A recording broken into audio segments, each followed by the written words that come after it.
Olá, meus amigos, minhas amigas, muita paz para todos. É com alegria, com satisfação que estamos aqui reunidos mais uma vez para seguirmos com os nossos estudos da obra Depois da Morte, do grande apóstolo do Espiritismo, Leon Denis. E hoje adentrando no capítulo 25 da obra, o Espiritismo e a Ciência.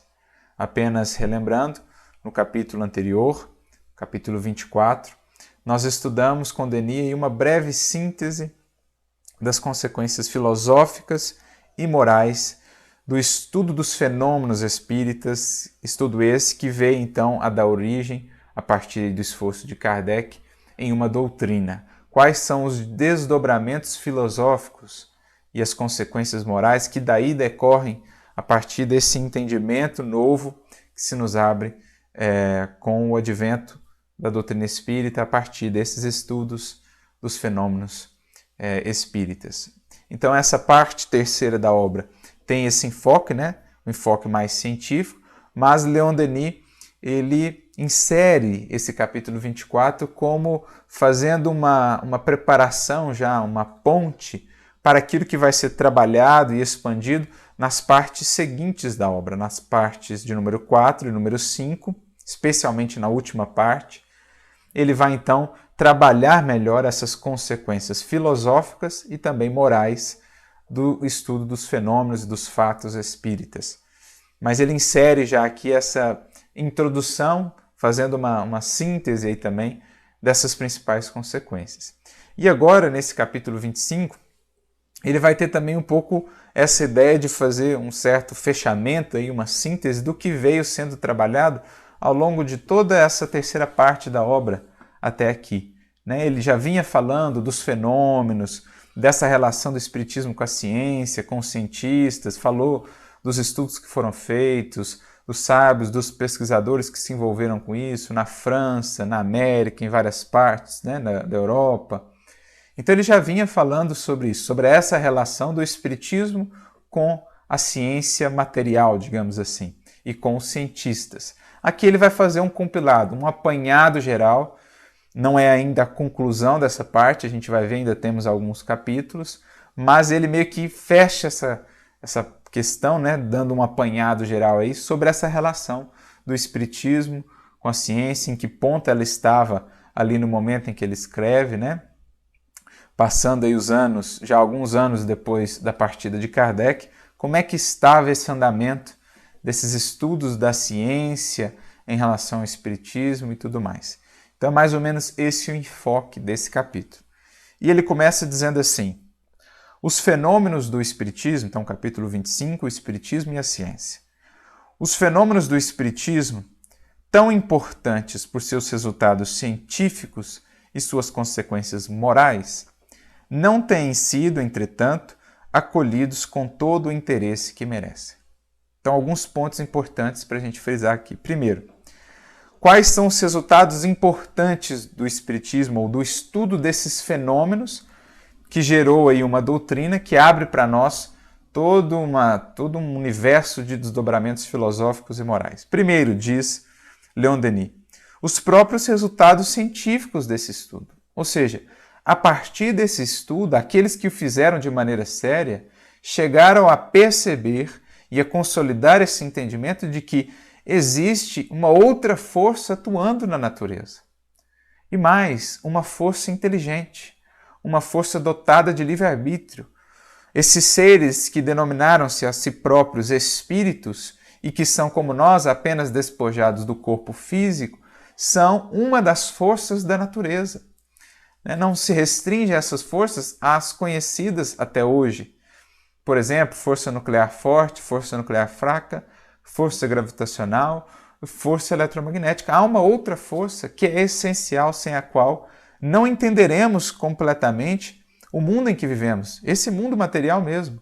Sem entender essa solidariedade, essa inter-relação entre o mundo físico, o mundo material e o mundo espiritual, vendo nos espíritos também agentes da natureza, mais uma dessas forças da natureza, não entenderemos por completo os processos, os fenômenos, aquilo que se desdobra aqui nesse mundo. Então, esse resultado por si já é um resultado de uma tremenda importância, porque renova para nós, né? Assim, de maneira avassaladora, o nosso entendimento do que é a vida, do que é o mundo aqui em que vivemos, material, né? Do que são as leis que regem esse mundo, enfim. Então, esse aspecto já seria por si um aspecto importantíssimo. Mas, mais do que isso, as consequências morais, prossegue ele dizendo, que é o que nós vimos no capítulo anterior. Quando você passa a entender que a vida não se resume a um conjunto de forças cegas e a processos do acaso, que a morte não é o fim de tudo, que é simples transformação, que os seres que aqui conhecemos prosseguem vivos, na condição de espíritos que são, nesse mundo para além do mundo dos sentidos, o mundo espiritual, mundo este com o qual conseguimos interagir, nos relacionar por meio da mediunidade, que há uma sanção moral que abarca todos os nossos atos, que existem leis morais que nos regem os nossos destinos e que tudo o que aqui fazemos repercute em nosso ser e naquilo que colhemos e encontramos vida fora, que existe um sentido, um propósito na vida, que existe uma força maior regendo tudo que existe, infinitamente sábia e profundamente, imensuravelmente amorosa. Então, olha as consequências que isso traz para a nossa vida. Olha a mudança absolutamente visceral pela qual a humanidade passará, quando realmente passar, a se conduzir vida fora, tendo em vista esse entendimento. É uma mudança completa de valores, metas, objetivos, entendimentos, perspectivas, enfim, tudo, nossa visão de vida, de universo, de sentido existencial, de valores, de virtudes, tudo isso muda. Então é uma coisa assim, imensurável o impacto disso. Então, por isso que ele está falando, são duas coisas, duas contribuições gigantescas que o Espiritismo vem trazer para a humanidade e que, naturalmente, aos poucos vão sendo incorporadas. Muitas vezes mais lentamente do que seria interessante, do que seria de se esperar, justamente pelas resistências que nós criamos em todos os âmbitos. Ele vai falar, por exemplo, aqui, até mesmo no âmbito científico, por conta da resistência, dos preconceitos, do orgulho de tantos sábios, de tantos pesquisadores, que se relutaram a aprofundar-se nesses estudos, que os relegaram a segundo plano como indignos de serem buscados, estudados, justamente pelos estereótipos que foram criados, por, sem se esforçarem, sem estudarem aquilo efetivamente, já criarem uma visão pré-concebida de que aquilo pertence às fantasias, às superstições, e de que eles, na sua grandeza, não poderiam se deixar levar por essas fantasias do vulgo e da massa. Existiram, sim, sábios, pesquisadores valorosos, corajosos, que precisaram lidar com as críticas, com a exclusão, quase com o exílio aí, com o desprezo dos seus pares e do seu meio, e que foram avançando nesse estudo. Mas diz Denis aqui, quase que como numa lamentação, de que não havia alcançado todo o interesse que seria de se esperar, que mereciam esses estudos. Existiu um frenesi inicial, principalmente do vulgo. Alguns estudiosos se propuseram, mas muitos acabaram fazendo um estudo superficial e contribuíram aí por consolidar esse estereótipo de que era um estudo a ser menosprezado, o que levou muitos depois a nem sequer se dedicarem a isso, porque já incorporavam aquela visão pré-concebida de que aquilo já era algo liquidado, já havia sido consolidado e confirmado que tudo não passava de uma ilusão, de charlatanismo, de embuste, quando alguns corajosos afirmaram essas realidades, fizeram estudos sérios. Então, assim, nós estamos falando de horizontes vastíssimos, destinados aí a realmente marcar um novo tempo. Quantos paradigmas não serão transformados quando essa era do espírito de fato se consolidar, quando o ser humano for entendido como um espírito num corpo? Quantos paradigmas não vão mudar na medicina, na psiquiatria, na psicologia? Porque, embora já exista um ou outro estudo esparso aí, que vise ver no ser humano algo além do que simplesmente um conjunto de células, embora alguns pesquisadores já tenham as suas convicções próprias, a academia, de um modo geral, a ciência material, ainda não considera isso como realidades. Mas esse paradigma, mais cedo ou mais tarde, vai mudar.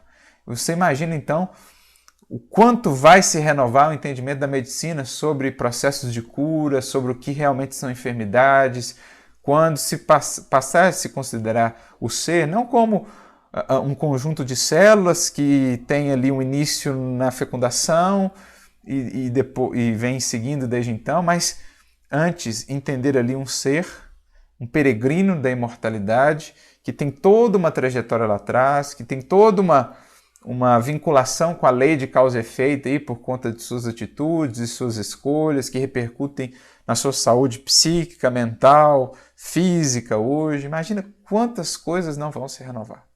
Mas o que Denis está dizendo aqui é que a gente vai relutando, muitas vezes por orgulho e por vaidade, em aprofundarmos nesses estudos, em levarmos adiante estudos mais sérios, mais aprofundados, que apressariam determinadas quebras de paradigma, que são importantes para entrarmos de fato num novo período para a humanidade, nessa era do Espírito, em que essa realidade do Espírito será então afirmada, a realidade do mundo espiritual, da vida transcendente, do intercâmbio mediúnico.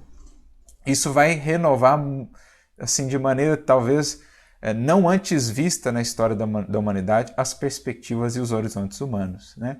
Talvez em termos de comparação apenas com aquilo que foi o advento do Evangelho, a vinda do Cristo, em termos de renovação de horizontes, de perspectivas para a humanidade. Então é mais ou menos isso que está sendo dito aqui, né? Não recebeu o interesse que merece. Então, Leon Denis escreve essa obra aqui em 1890, né, ela é lançada, então ali, né, alguns anos após a partida de Kardec, existiam ainda alguns pesquisadores se dedicando a esses estudos, mas isso foi decrescendo, foi se criando esse estereótipo de que as soluções já haviam sido encontradas e que aquilo não tinha nada a ver com coisas paranormais ou com coisas que diziam respeito a espíritos. Não, as explicações já haviam sido encontradas. Então esse estudo foi decrescendo. Existiram esforços, né, mas muitas vezes esparsos ao longo aí do século XX de estudos nesse sentido. Mais atualmente, a psicologia, a psiquiatria têm avançado um pouco mais nessas linhas de estudo sobre a mediunidade, por exemplo, o transe mediúnico e tal, mas ainda em termos de estudos mais aprofundados sobre os fenômenos, sobre a mediunidade, no âmbito da academia, ainda são esforços pálidos, tendo em vista o que já poderíamos estar efetuando em termos de abertura mesmo a esses estudos, se não existisse assim, uma resistência tão grande no que diz respeito ao aprofundamento dessas pesquisas, né? Então, é o que Denis está aqui dizendo. E ele prossegue. A generalidade do público, depois de uma predileção passageira, recaiu na indiferença. Kardec fala muito disso na Revista Espírita, né? Ele fala disso com relação ao próprio objetivo da Revista Espírita. Ele fala, olha, se a gente for ficar aqui apenas satisfazendo curiosidade, se esse periódico for um periódico só para isso, logo ele vai cair no desgosto, no desuso, porque a curiosidade ela não se mantém por muito tempo, é fogo de palha, como nós dizemos. E é o que aconteceu de um modo geral, principalmente no que diz respeito ao vulgo, né, a multidão. Então, quando as mesas girantes surgiram lá, era aquele rebuliço, né, aquele frenesi, um monte de gente envolvida e tal, mas a curiosidade, quando ela não vai encontrando bases mais sólidas, num estudo sério, num estudo moral, um estudo filosófico mesmo, ela passa, como tudo, né? Que é transitório. Então, para a grande maioria das pessoas, voltou-se à indiferença no que dizia respeito àqueles fenômenos. Mas existiram aqueles que, corajosamente, por exemplo, Kardec, Denis e outros tantos, né? Também no âmbito da ciência existiram alguns que permaneceram com seus estudos com denodo, apesar das resistências do seu meio e dos seus pares, mantiveram-se nesse estudo, trouxeram contribuições preciosas, valorosas, que foram aí que também alimentaram, né, essa continuidade do Espiritismo desde então. Mas para uma grande parcela das pessoas, enquanto aquilo satisfazia a curiosidade ou enquanto se via naquilo um meio de satisfazer determinados interesses transitórios, mesquinhos, né? Por exemplo, utilizar a mediunidade para fins menos dignos. Enquanto assim se deu, muitos se interessaram. Passado o tempo, não se interessavam mais por aquilo. Mesmo entre os homens da ciência, muitos que nada tinham estudado, nada observado pessoalmente, desdenhando os testemunhos dos experimentadores, declaravam impossíveis e absurdas as manifestações. Então, olha que interessante, né? Aqueles que deveriam ter a tarefa de estarem comprometidos com a experimentação, com a razão, com o estudo metódico e não com ideias preconcebidas, não com opiniões previamente formuladas, sem uma análise profunda da questão, aqueles que têm esse compromisso por terem abraçado justamente a ciência, né, o positivismo ali do estudo, da análise, dos fatos, muitas vezes eram os que criavam mais resistências, com seu orgulho, com a sua vaidade, porque mediam as coisas do ponto de vista muito elevado a que se colocavam, considerando-se muito sábios em todos os aspectos, né? No que dizia respeito a todas as frentes, a todas as características da lei divina, ou melhor, das leis que estudavam, e então se consideravam aptos já a emitir uma opinião definitiva, né? Uma conclusão definitiva sobre aqueles fenômenos, pelo simples cabedal que já possuíam nas suas áreas. Né, pelo simples respeito, reconhecimento que já tinham, por já terem estudado muito a sua área, os seus fenômenos, acreditavam-se então habilitados a emitirem opiniões sobre outros fenômenos, outras áreas que muitas vezes pessoalmente não tinham estudado absolutamente nada. Às vezes se fiavam apenas em informações de terceiros, que estudaram superficialmente, que chegaram a conclusões precipitadas e aí alimentavam essa ideia, esse estereótipo de que aqueles fenômenos já tinham dado o que tinha que dar. Já havia se estudado sobre aquilo e chegado-se à conclusão de que era embuste, charlatanismo ou alguma ilusão e que não era algo interessante a ser estudado. Então, daqueles mesmos que tinham o compromisso de ir aos fatos, de observar com critério e com paciência, muitas vezes se encontrava a maior resistência e as opiniões preconcebidas que os impediam de fato de analisar aquilo. Então, é um contrassenso, né? Um paradoxo. E Kardec vai falar disso também na conclusão de número 7 do Livro dos Espíritos, quando ele vai, digamos assim, refutar, né, essa objeção que alguns apresentavam em relação ao Espiritismo, de que ele era negado então pela academia e pelos cientistas. E Kardec vai tecendo comentários muito lúcidos, né, acerca disso. E é o que Denis frisa aqui também, né? Já o dissemos, o homem, tantas vezes enganado, tornou-se cético e desconfiado. Então, em parte, isso era um movimento pendular, né, dos séculos de uma imposição muito forçada, né, à razão, ao entendimento e à inteligência, que foi feita aí pela fé cega, pela fé dogmática. Então, em parte, essa resistência era um movimento, digamos assim, de objeção, de resposta a esses séculos de uma fé impositiva. Mas, por um outro lado também, uma parcela dessa resistência, naturalmente, é o orgulho, a vaidade da criatura humana que sempre acha que chegou no ápice, que sempre acha que já entendeu tudo, né? que sempre se considera, por ter conhecimento numa determinada área, se considera então sábia e habilitada a falar sobre todas as outras áreas. É aquilo que Sócrates vai perceber, né, quando foi dito lá pelo oráculo que ele era o homem mais sábio da Grécia. Ele não admite aquilo de maneira nenhuma e vai tentar mostrar que o oráculo estava errado, né, que existiam pessoas mais sábias. E o que ele vai percebendo? Ele vai dialogando com as pessoas e vai percebendo justamente isso, que pelo fato da pessoa ser sábia na sua área de ofício, ela acreditava que ela era sábia então em todas as outras áreas e que ela poderia emitir opiniões assim com muita clareza, com muita certeza sobre todas as outras áreas. Então ele foi descobrindo que as pessoas desconheciam a sua ignorância e que na verdade o mais sábio é de fato o que mais reconhece a sua ignorância. E isso ele reconhecia, porque ele sabia o quanto ele ignorava, né?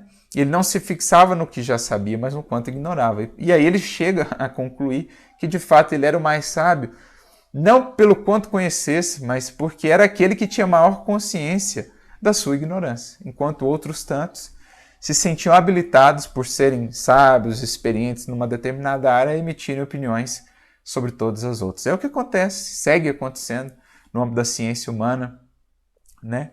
Quantas vezes a gente não vê esse movimento, né, dos sábios de um determinado tempo, de uma determinada época, serem aqueles que criam maiores resistências, né, dos cientistas, dos pesquisadores, serem os que criam maior resistência aos inovadores, aos inventores, aqueles que de fato trazem um novo surto aí de progresso, de evolução. Geralmente são aqueles que do alto da presunção já se consideram muito habilitados a traçar palavras definitivas, né? Quantos não foram aqueles que nas suas áreas, por exemplo, na física ou na química, sábios pesquisadores reconhecidos, que deixaram um legado, mas que chegavam a dizer assim, não, agora a gente chegou no máximo, já estamos esgotando aqui o que tinha para saber na física, e aí vem os séculos, vem outros sábios e vem mostrando o quanto estavam aqueles equivocados. Então é isso, né? Uma parte era esse movimento de resistência à fé dogmática, em positivo, mas em boa parte também era o orgulho e a vaidade humana que ainda seguem atravancando a marcha do progresso. Na questão 785, se não me engano, no Livro dos Espíritos, Kardec pergunta qual o maior entrave ao progresso da humanidade? E eles respondem, o orgulho e o egoísmo. É isso, né? Que a gente posterga, a gente torna muito mais lenta essa marcha do progresso por conta dessas amarras da vaidade, do orgulho, do egoísmo e da ilusão. Entretanto, prossegue Denis, esse acolhimento pode parecer estranho, ao menos por parte de sábios, cuja missão é, de supor-se, consiste em estudar todos os fenômenos e em procurar suas causas e leis. Ou seja, Denis aqui está falando desse contrassenso, desse paradoxo. Se eles assumiram esse ideal de vida, essa missão, que é estudar os fenômenos para desdobrar as leis, quando os fenômenos surgem, eles criam uma visão pré-concebida e não vão ao estudo. Então, qual que é esse contrassenso, né? O que explica isso? O orgulho, ou essa resistência, né? Apenas para fazer aí, frente, para fazer oposição ao que eles consideravam ser superstição, algo do âmbito da fé ou da religião que não era digno, então, de ser valorizado. Nada que vinha desse domínio era digno de ser analisado. Então, é um contrassenso que Denis aqui faz questão de frisar. Mas, prossegue ele, isso não surpreenderá aqueles que conhecem a natureza humana e lembram-se das lições da história. Ora, é o que a gente acabava de falar. Ao longo de toda a história sempre aconteceu isso. Pesquisadores, cientistas, sábios de um determinado tempo, dizendo, olha, já chegamos no máximo aqui, isso aí que está surgindo de novo é uma ilusão, não vai dar em nada, e aí vem um mais corajoso, um mais ousado ali, persevera, vai adiante e quebra um paradigma, renova uma coisa, né? Abre novos horizontes para a humanidade. Então, assim, é interessante que esses cientistas que assim relutam, como que não veem o passado da humanidade, como que tantas e tantas vezes aquilo que foi excluído, aquilo que foi considerado loucura, ilusão, superstição, muitas vezes, aquilo, quando devidamente analisado, despojado dos acréscimos, né, das incompreensões humanas, aquilo se revelou um novo passo, né, na senda do progresso humano. Então é interessante a gente reparar esse contrassenso, como aqueles que trabalham com a razão muitas vezes são os que mais se fecham à razão, à análise racional, à análise lógica e ponderada das coisas, porque são também seres humanos, têm também paixões, têm também orgulho e vaidade, e aí atuam em contrassenso com a sua própria missão e com a história que está aí sempre para nos relembrar isso. Muito cuidado, cuidado redobrado com essas afirmativas. Não vai dar nada, isso não vai dar em nada, isso é ilusão, isso aí já chegamos no ápice aqui, enfim, a história está aí para mostrar. A novidade vem inquietar porque destrói teorias já afeiçoadas, velhos sistemas edificados com muita dificuldade, derriba situações obtidas e perturba comodidades. Então veja, por que muitas vezes essa resistência se mantém? Por quê? Se aquilo que está sendo proposto ali for realmente verdadeiro, aquilo vai exigir de nós, enquanto indivíduos e humanidade, determinadas mudanças, né? Dar o braço a torcer em alguns aspectos, que a criatura não quer fazer, não quer sair dessa comodidade, não quer ceder, porque isso representaria para ela ceder muitas vezes ao seu egoísmo, ao seu orgulho, à sua vaidade, à sua presunção, a sair de determinadas comodidades, perder, né, alguns interesses. Então, o indivíduo, por exemplo, que resistia a uma determinada invenção, porque aquela invenção colocaria os seus negócios, ou o que ele tem ali, colocaria em segundo plano, digamos assim, superaria aquilo que ele tem, né? Deixaria os seus interesses aí prejudicados. Então, por isso que essas novidades muitas vezes encontram tanta resistência. No âmbito da religiosidade, por exemplo, das revelações, assim foi também, né? Mesmo com os desenvolvimentos da ciência, com as pesquisas e tudo mais, mostrando uma realidade diferente daquilo que a visão religiosa tinha, quantos séculos, quantos anos não se demorou para ceder-se às evidências em muitos aspectos, porque aquilo mexia com toda uma visão, né, construída, uma visão teológica, uma visão espiritual da vida, das finalidades da vida, do processo de adoração. Então, assim, isso mexe, abala bases, muda bases, não somente coletivas, mas também individuais. E a criatura ela tem uma tendência muito grande em permanecer inerte, acomodada, né? Mas por isso vem aí o conhecimento científico, por isso vem os fenômenos, os fatos, nos convidando a ampliar o nosso conhecimento, para justamente nos tirando das zonas de acomodação e assim alimentando-se, né, o progresso. Então, por isso essa resistência. E aí ele cita aqui, Leon Denis, né, até um trecho de um filósofo alemão, Eduard von Hartmann, né, que ele diz assim: os representantes oficiais da ciência recusam-se a queimar os dedos com essas coisas, ou seja, tocar nelas, né? Seja porque, em consequência de sua convicção atual sobre a infalibilidade da ciência, se acreditem autorizados a decretar a priori, ou seja, antes do estudo, da análise, o que é possível e o que é impossível. Então, orgulho, né? Prepotência. Então, no movimento de lutar contra a fé dogmática impositiva, eles criaram um dogmatismo no âmbito da ciência, a ponto de converter aquilo quase que numa religião também, no sentido assim, mais enfático do termo, né? E mais fanático às vezes até do termo, e decretavam então a priori o que é e o que não pode ser, porque a ciência é infalível, esquecendo que a ciência é feita por seres humanos que são falíveis, que têm paixões, muitas vezes interesses, e que é preciso busquemos os fatos, a racionalidade, a análise isenta e ponderada. Essa é a missão da ciência, né, e do cientista. Mas, enceguecidos muitas vezes, adotavam essa postura. Seja, né, por outro lado, simplesmente porque não tenham nenhum desejo de trocar estudos especiais por outros que lhes são menos familiares. Então, porque, né, aquilo não chamava muita atenção deles, porque já estavam ali voltados para os seus interesses mais imediatos, então aquilo não lhes chamava muita atenção. E aí Denis então segue no próximo parágrafo. Os sábios são efetivamente homens, e como todos os homens têm as suas fraquezas e suas prevenções. Então é preciso nunca esqueçamos disso.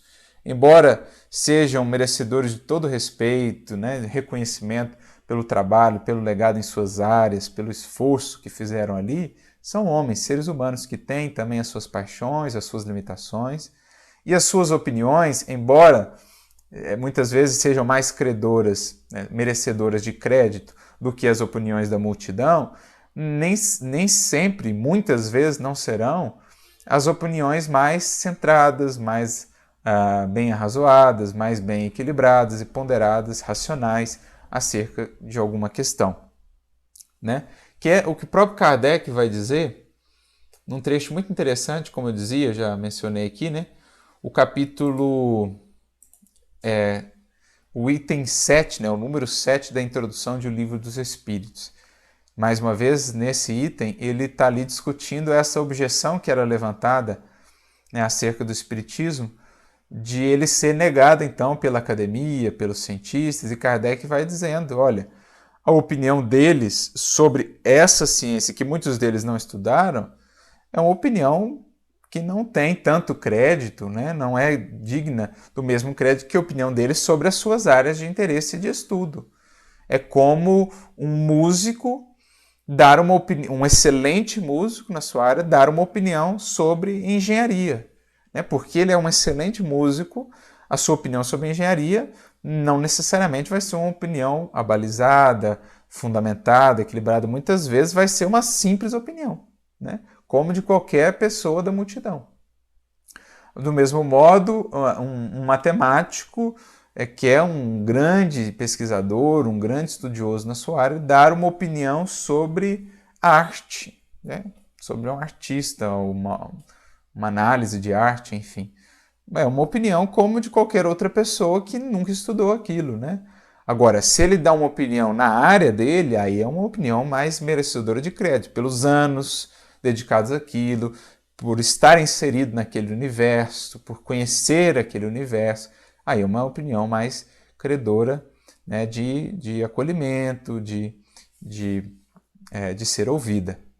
Então, em determinado momento desse item 7 da introdução, Kardec diz assim: com relação às coisas notórias, a opinião dos sábios é, com toda razão, fidedigna, ou seja, merecedora de crédito, porquanto eles sabem mais e melhor do que o vulgo. Então, de um modo geral, o pesquisador, o cientista, sabe, é alguém que já está mais acostumado a basear as suas opiniões, as suas reflexões na razão, numa fundamentação, num estudo e tudo mais. Por isso, em comparação à multidão, as suas opiniões são mais fidedignas, são mais merecedoras de crédito. Mas, ele vai dizer, né, no tocante a princípios novos, ou seja, a coisas novas que estão surgindo, que está aparecendo, a novas frentes de pesquisa, de estudo, ou alguma coisa sobre a qual eles nunca ouviram falar ou nunca tiveram contato. Então, no tocante a princípios novos, a coisas desconhecidas, essa opinião quase nunca é mais do que hipotética. Quase nunca a opinião deles, no que diz respeito a coisas novas, que nunca interagiram ou ouviram falar, quase sempre é uma hipótese, quase sempre é uma coisa hipotética.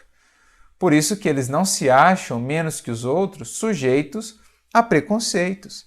Então, o fato dele ser um homem, um indivíduo com uma grande cabedal cultural, com muito entendimento, um raciocínio muito percussiente, muito claro acerca da sua área de pesquisa, ou até de várias áreas do conhecimento humano, isso não significa que ele não tem preconceitos, interesses, né? Tem ali o orgulho que tolda a sua razão, muitas vezes.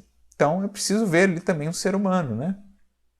Direi mesmo, olha o que Kardec fala agora, que o sábio tem mais prejuízos que qualquer outro, porque uma propensão natural leva a subordinar tudo ao ponto de vista de onde mais aprofundou os seus conhecimentos.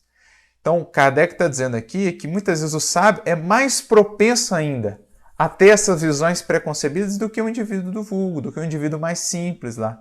Por quê?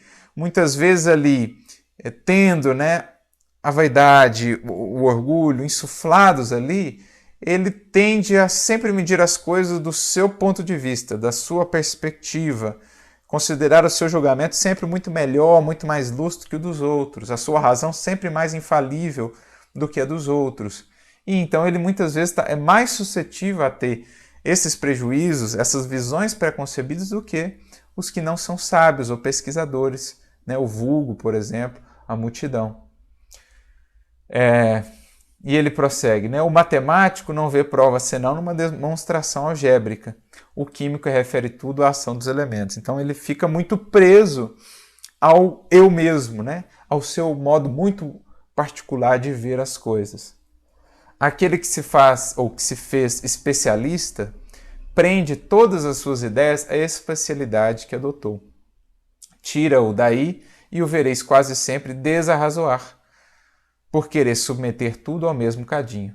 Consequência, da fraqueza humana, ou seja, tira ele daquele universo que é bem conhecido para ele, daqueles conhecimentos que ele está bem acostumado, põe ele num outro universo, ele vai tentar medir tudo a partir daquele outro que ele tinha, né? Tendo aquele outro como referencial. Muitas vezes ele vai desarrazoar, vai emitir, né, considerações, opiniões muito pouco fundamentadas, né, muito pouco sólidas a respeito de um outro assunto.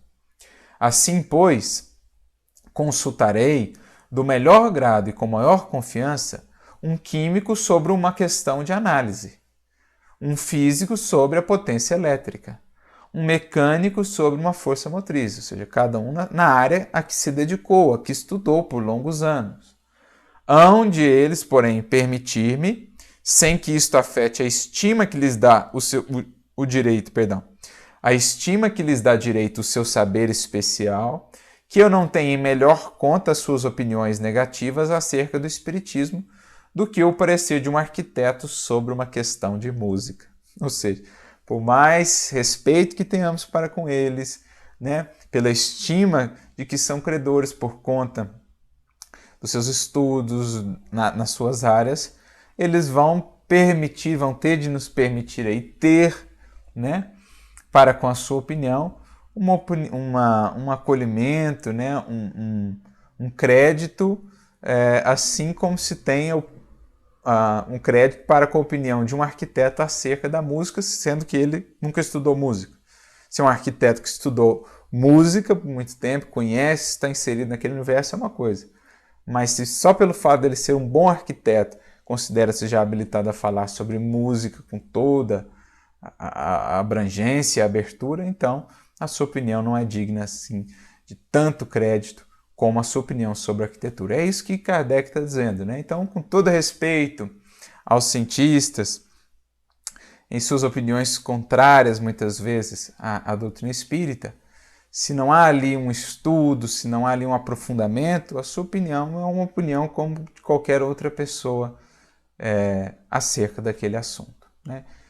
Diferentemente daquele cientista que tem estudado, que tem mergulhado e ainda assim apresenta uma objeção. Então essa é uma objeção que vale mais a pena ser analisada, estudada, e Kardec faz isso também, né, ao longo da codificação. Justamente valorizando aqueles que apresentam objeções, contradições depois de um estudo sério. Esses sim são aqueles que estão realmente interessados em aprender, em buscar a verdade. Então é isso que está sendo dito aí. Os sábios são efetivamente homens e, como todos os homens, têm as suas fraquezas e prevenções. É preciso um verdadeiro heroísmo para acolher com imparcialidade fatos que vêm impor formal desmentido aos trabalhos de uma existência inteira, abalar uma celebridade laboriosamente conquistada. Então, só num espírito realmente muito comprometido com a verdade, para ele ter essa coragem, às vezes, esse heroísmo de abrir mão de toda uma reputação em benefício da verdade, de toda uma celebridade laboriosamente conquistada em benefício aí da verdade, né? De novos horizontes para a humanidade. Alguns tiveram essa coragem, por exemplo, o Crookes, né, recebeu muitas resistências, muitas críticas, mas afirmou até o fim os seus estudos, as suas pesquisas. O Conan Doyle, aí, que era um homem muito reconhecido pela sua obra, né, no âmbito da literatura, também afirmou até o fim.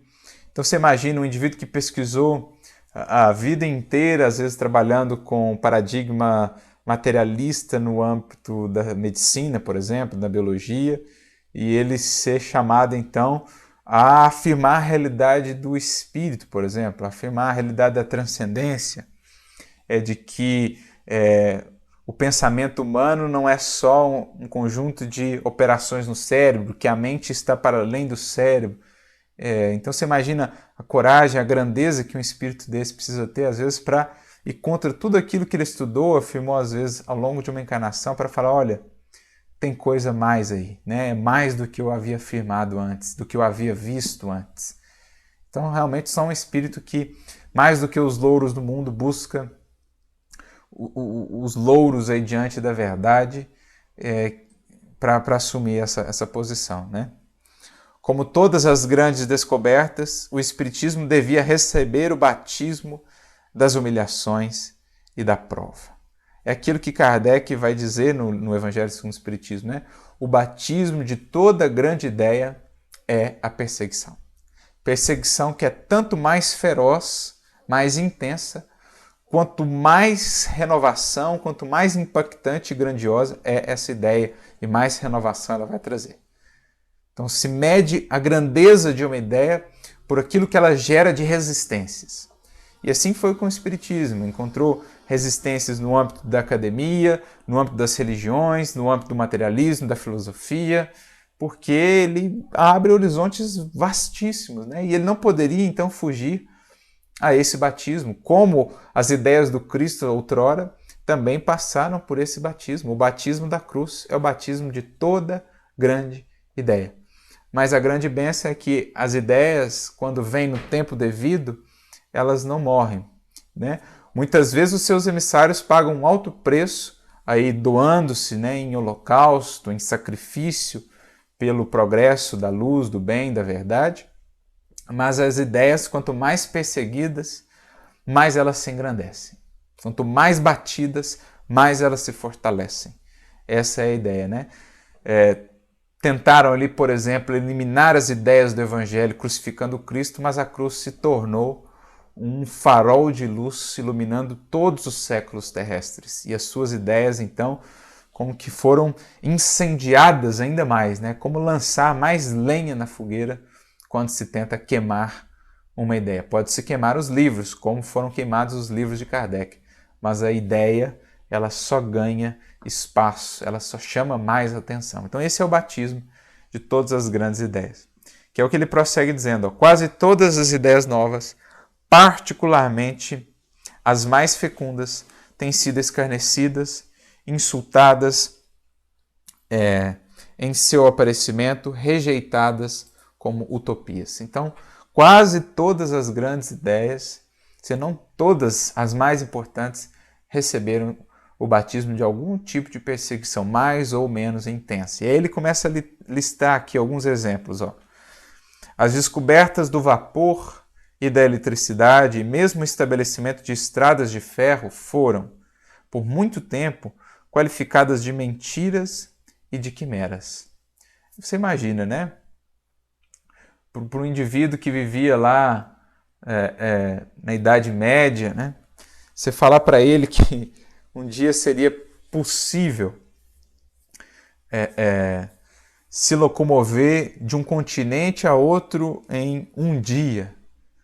Você imagina o que o indivíduo ia pensar disso? Que você poderia, utilizando um aparelho desse tamanhozinho que cabe no seu bolso, qualquer lugar da rua que você tivesse, você poderia conversar com alguém que está no Japão ao vivo, em loco, né? Em time ali. O que o indivíduo ia pensar de você, né? Claro que nós estamos fazendo aqui uma abertura maior, né? Nós estamos comparando dois tempos muito distantes em termos de evolução da humanidade. Mas pensemos ali mais próximo, né?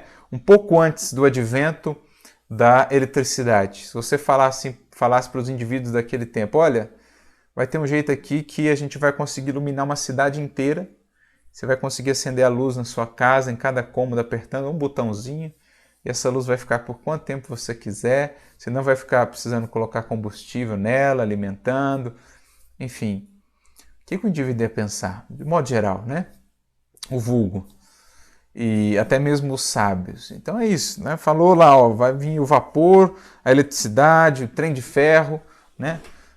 E a gente vai conseguir mover grandes quantidades de carga, assim, com uma presteza antes jamais vista. Os indivíduos ficavam, né, naquela resistência. A Academia de Medicina de Paris rejeitava, a princípio, a teoria de Harvey sobre a circulação do sangue, como repelia mais tarde o magnetismo. O indivíduo falou lá sobre a circulação do sangue, foi rejeitada. E a gente pode pegar tantos exemplos na história, né? Acho que isso é o que não falta na história. O exemplo daquelas teorias e leis, né, que eram, na verdade, verdade e que foram recusadas no primeiro momento, bem como os seus emissários, os seus inventores, os seus pesquisadores. Exemplos não faltam. de Galileu com as suas ideias, a Giordano Bruno, a quantos aí no âmbito da ciência da medicina, da física, da química, né? A gente lembra, por exemplo, a própria física quântica, que no início ali criou uma divisão realmente entre os físicos mais importantes do tempo, né? Bohr de um lado e outros, Einstein de outro e outros, né? E Einstein que realmente se relutava em aceitar aquela realidade que a quântica começava a mostrar, ele diz, né? Sua famosa frase, Deus não joga dados. E Bohr então responde, pare de dizer a Deus o que ele deve fazer, Einstein. Ou seja, até mesmo mentes dessa genialidade tinham as suas relutâncias ali, né? E resistiam muitas vezes àquilo que os fatos estavam demonstrando. É claro que uma coisa é você ponderar as conclusões a partir dos fatos. Olha, eu acho que é precipitado ainda tirar essas conclusões a partir desses fatos. Outra coisa é você ter uma resistência sistemática diante de fatos que se tornam cada vez mais evidentes, né? Mas isso mostra o quanto a gente ainda tem resistência a avançar, a progredir, quantas amarras ainda nos prendem diante do novo, diante do infinito a desbravar, né?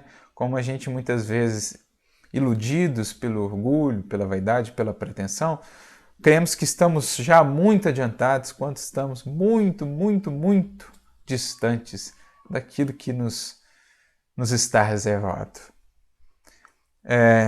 E enquanto essa academia declarava que o magnetismo não existia, a Academia de Viena proscrevia o seu uso como perigoso. Com 15 zombarias, os sábios não saudaram, em época mais recente, as descobertas de Boucher de Perthes, o criador da antropologia, não sei se a pronúncia está adequada, né, o criador da antropologia pré-histórica, ciência hoje consagrada e que derrama tão vivas luzes sobre a origem das sociedades humanas. Todos os que têm querido libertar a humanidade de sua ignorância, revelar os segredos das forças naturais ou das leis morais, todos esses viram erguer-se diante de si um calvário e têm sido embebidos com fel e ultrajes. Então esse trecho aqui de Denis nos lembra aquele bonito símbolo, né, trabalhado lá há muito tempo atrás por Platão, o mito da caverna de Platão, que no fundo fala-nos disso, né? Nós muitas vezes ali acorrentados ao nosso orgulho, às nossas ilusões, vendo apenas as sombras da realidade, e aqueles que já conseguiram se libertar do cativeiro na caverna e que voltam para nos falar das realidades maiores da vida, que a vida não se resume àquelas sombras e que geralmente são acolhidos como loucos, são perseguidos, são mortos, são excluídos, são exilados. Então esse mito da caverna ele é absolutamente propício porque ele vai se atualizando com o passar dos séculos, né? Enquanto a humanidade, enquanto todos nós não adquirimos perante o Criador e as suas leis infinitas esse espírito de humildade, né, que é a primeira das bem-aventuranças, né, essa capacidade de sermos ensináveis. Esses dias mesmo eu via um irmão que comentava, né, essas bem-aventuranças, e a primeira delas em específico, a primeira bem-aventurança é o atributo da ensinabilidade, do ser ensinável, de nos tornarmos assim abertos, né, para acolher as revelações, as perfeições, as grandezas da lei divina. Enquanto não estivermos nesse patamar, a gente sempre vai caminhando assim a trancos e barrancos, né?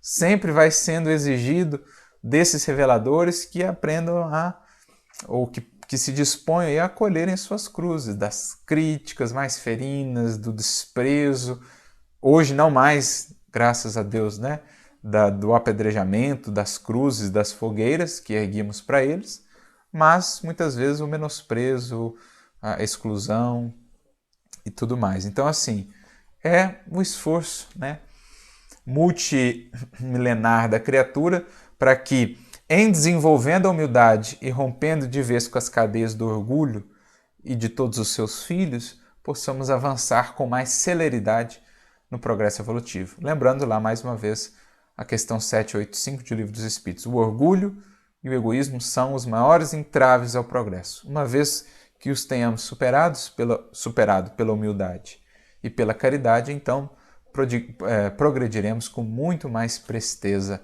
e sem tantas lutas, dificuldades e sofrimentos. Galileu esteve preso, Giordano Bruno foi queimado, Jesus crucificado, Watt, Fulton e Papin foram injuriados. Salomão de Caus ficou encarcerado entre loucos. Hoje não se prende, não se queima, nem mais se proscreve por crime de opinião. Então já é um ganho, um grande ganho quando olhamos a história, né? Porém, o sarcasmo e a ironia são ainda formas de opressão. Então, o calvário agora é muito mais um calvário moral. O indivíduo vai ter que aprender realmente a renunciar a muita coisa, a relevar muita coisa se ele quiser seguir esse caminho de abrir novos horizontes para a humanidade. Pelo menos já não há os martírios físicos, né? A proscrição, os exílios, mas muitas vezes há um exílio moral, há um exílio profissional em que o indivíduo é relegado a segundo plano pelos seus pares, porque teve a coragem de abrir novos horizontes de ideia e de pesquisa. Por causa da coligação das classes sacerdotais e sábias, certas ideias têm necessitado de uma vitalidade inaudita, ou seja, muito grande, né, para se desenvolverem. Interessante isso, né? Coligação das classes sacerdotais e sábias. Às vezes, essas classes que, ao longo dos séculos, dos tempos, muitas vezes estavam em polos opostos, por vezes elas se unem para combater uma ideia em comum. Mais ou menos aquela ideia, né? O inimigo do meu inimigo é meu amigo, mais ou menos assim, né? Então, muitas vezes esses dois polos se coligavam para combater uma ideia. Era mais ou menos o que aconteceu no âmbito do nascimento do Espiritismo, né? Em que ali do âmbito religioso e do âmbito científico muitas vezes partiam esses ataques contra essa nova ideia, essas novas propostas que surgiam. Mas as ideias, como os homens, engrandecem-se na dor. Então, isso é muito bonito, né? Quanto mais se bate uma ideia, quanto mais se avança sobre uma ideia, mais ela se engrandece, ela se fortalece. É como lançar aí um sopro às brasas para que aquilo incendeie. Assim foi com relação ao Cristo na cruz, intentando matá-lo e tornar as suas ideias, os seus seguidores desprezíveis. Fizeram outra coisa, não fizeram senão engrandecer e colocar a cruz, as lições de Jesus e o próprio Mestre num pedestal de grandeza que os séculos não puderam abafar. E assim com vários e vários missionários e missionárias que ao longo dos séculos deram as suas vidas, as suas ideias prosperaram, triunfaram. Por exemplo, Ian Hus, que é o nosso querido Kardec, né, encarnação anterior, preparando aí as bases para a reforma protestante que viria a ocorrer mais tarde, com Calvino, com Lutero, né, Calvino e outros, Melanchthon. Ele foi perseguido, foi queimado, mas ele mesmo diz, né, hoje queimam um pato, um ganso, que é uma referência ao seu nome em tcheco, mas um dia virá um cisne que voará tão alto que as labaredas não o alcançarão. Então, embora queimando o homem, o indivíduo, as suas ideias voaram alto, muito alto, e não puderam ser alcançadas pelas labaredas. E é interessante que depois os seus livros são queimados, não mais ele, mas as suas ideias permanecem ainda mais elevadas na revelação que nos trouxe aí pela doutrina espírita. Cedo ou tarde, a verdade triunfa das infalibilidades conjuradas. Ou seja, cedo ou tarde, as ideias vencem, né, todas as resistências que se criam para com elas. É o que Gamaliel, né, orientou ali quando do surgimento do cristianismo, as perseguições que eram movidas, e isso está tanto no Paulo Estevão como no Atos. Quando os discípulos de Jesus foram presos, Pedro e outros, ele fala para os companheiros do Sinédrio: meus irmãos, tenhamos muita atenção aqui, muita ponderação. Por quê? Se essa ideia não for de Deus, ela morrerá por si mesma. Mas tomemos cuidado, porque se ela for de Deus, seremos pegos aí combatendo o próprio Criador e não queiramos estar nessa posição. Então deixemos eles, porque se não for de Deus essa ideia, né, aquilo que eles divulgavam, o Evangelho, há de morrer por si. Mas se for de Deus, não sejamos nós aqueles que são pegos combatendo os desígnios divinos. Então, uma orientação muito lúcida aí de Gamaliel, que Saulo não pôde entender no primeiro momento, mas depois entendeu. E aí ele segue então dizendo, no próximo parágrafo, mas na metade do parágrafo ele diz assim, né, depois de termos traçado as reações do espírito de rotina, erguendo-se contra os inovadores, então depois de ter feito esse apanhado, né, desse espírito de rotina que se ergue sempre contra os inovadores, não haverá fundamentos para pedir aos detratores do espiritismo um pouco de paciência e de reflexão antes de condenarem sem exame, não diremos ideias, especulações gratuitas do pensamento, mas fatos de observação e de experiência. Ou seja, a partir de tudo isso que foi aqui levantado, de toda essa experiência secular da história que nos mostra quantas vezes aquilo que foi renegado, aquilo que foi menosprezado, logo mais adiante se converteu num novo passo de progresso para a humanidade. Não seria aí isso motivo suficiente para pedir aos detratores do Espiritismo que tivessem mais interesse, mais paciência, mais cuidado em emitir as suas opiniões? Cada passo que se imprime à frente lembra ao homem o seu pouco saber. Aqui está, né, o cerne do pensamento socrático, a sabedoria como reconhecimento não do quanto já sabemos, mas do quanto ignoramos, do quanto nos falta ainda por conhecer. E é isso que o universo e a ciência vão nos revelando. A gente descobre uma coisa nova, isso abre mais 5 caminhos para outras coisas novas. A gente descobre uma nova lei, isso abre caminho para 10, 15, 20 outros desdobramentos que surgem a partir daquela descoberta. Então, a própria ciência vem nos mostrando isso. Como, então, temos essa pretensão de fechar a questão sobre as coisas, sobretudo quando fazemos um exame prévio, preconcebido? Então, sejamos sábios, aprendamos com os verdadeiros sábios. A sabedoria está em reconhecer o quanto ainda nos ignoramos, e a vida, o universo nos mostra isso todos os dias, a cada século, a cada milênio, a gente vai sendo convidado a perceber o quanto ignorávamos e o quanto nos falta ainda por saber. Esse é o espírito, né, socrático. Por isso ele acaba reconhecendo-se então como o mais sábio. Não pelo que ele sabia, mas pelo quanto ele reconhecia que lhe faltava saber. As nossas conquistas científicas não são mais que esboços provisórios, superiores à ciência dos nossos pais, ou seja, cada geração que vem vai ampliando os esforços da geração anterior. Né? Como eu citava o exemplo lá, da física newtoniana, por exemplo, a física clássica. Né? Achava-se que estava ali já muito avançado. De repente surge a física quântica e abre uma nova linha de reflexões aí. Né? E aí teve aquele choque ali de gerações, né? Entre os que se prendiam mais à física clássica, relutando em ver a física quântica, e outros que já laboravam na física quântica, abrindo novos horizontes. Então, as ciências são esboços provisórios, porque ela sempre vai sendo ampliada, amplificada, né, desdobrada, superiores à ciência dos nossos pais, mas que serão substituídas por novas descobertas e novos conhecimentos. Então, assim foi com a física, com a química, com a biologia, né? Assim foi com as revelações. Veio a primeira, depois a segunda ampliando, depois a terceira ampliando, desenvolvendo, desdobrando a segunda e a primeira, e assim sucessivamente. Né? O tempo presente não é senão uma estação na grande viagem da humanidade. Um ponto na história das gerações. Um ponto. A utopia de ontem torna-se a realidade de amanhã. Então, o que eu falei, né?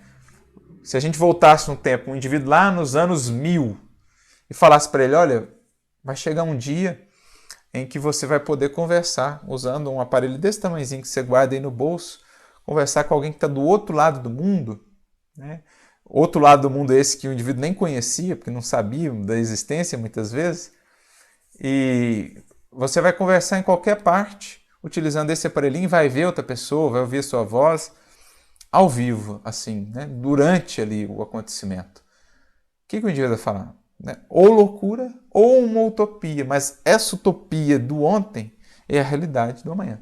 Agora, você imagina o que hoje para nós parece utopia? Imaginemos, né? O quanto de coisas não estão aí por vir. Se nos últimos 50 anos, quantas utopias não foram vencidas e concretizadas em realidade, imagina o que está por vir. O homem pode gloriar-se de ter contribuído para aumentar a bagagem intelectual do passado. Ninguém deve jamais dizer: o que ignoro ficará sempre oculto. Todas as coisas ocultas, já dizia Jesus no Evangelho, um dia serão reveladas. Esse é o grande movimento universal, na lei mais fundamental, que é a lei do progresso de todos os seres, de todas as coisas, rumo ao infinito de Deus. Comparemos o modesto domínio da ciência com o infinito das coisas, com os campos ilimitados do desconhecido, que ainda nos resta explorar. Essa comparação ensinar-nos-á a sermos mais circunspectos em nossas apreciações. Ou seja, a sermos mais prudentes, mais precavidos, mais reflexivos antes de fechar a questão sobre isso, sobre aquilo outro. Né? A própria ciência material, o que estudamos aí é 4% do universo conhecido. Energia e matéria escura, que constituem 96% do universo conhecido, nós ainda não sabemos o que é propriamente, isso do ponto de vista da ciência material. O que dirá, né, dos universos espirituais que nos cercam, do mundo espiritual aí, enfim. Sejamos circunspectos, sejamos como Sócrates, humildes. Acolhamos essa primeira bem-aventurança e sigamos sempre dispostos a aprender e a não sermos nós as pedras que atravancam o progresso. Fica aqui a reflexão, então, que Leon Denis nos traz nesse parágrafo, estabelecendo aí essa relação entre espiritismo e ciência, relação que tem muito ainda a amadurecer, certamente. Novos paradigmas haverão de ser quebrados, haverão de ser renovados, até que, enfim, um dia haverá de se dar uma fusão, uma ligação mais estreita, enfim, entre a ciência material, a ciência do mundo e a ciência espiritual, a ciência espírita, abrindo um novo tempo, uma nova era de fato para a humanidade. Então nós vemos no próximo episódio estudando aí o capítulo 26, Perigos do Espiritismo. Um grande abraço para todos, muito obrigado pela participação, pela colaboração, né? A gente sempre fica muito feliz em ver os comentários, as interações e que a gente possa ir construindo esse conhecimento assim coletivamente. Fiquem com Deus e até o próximo episódio.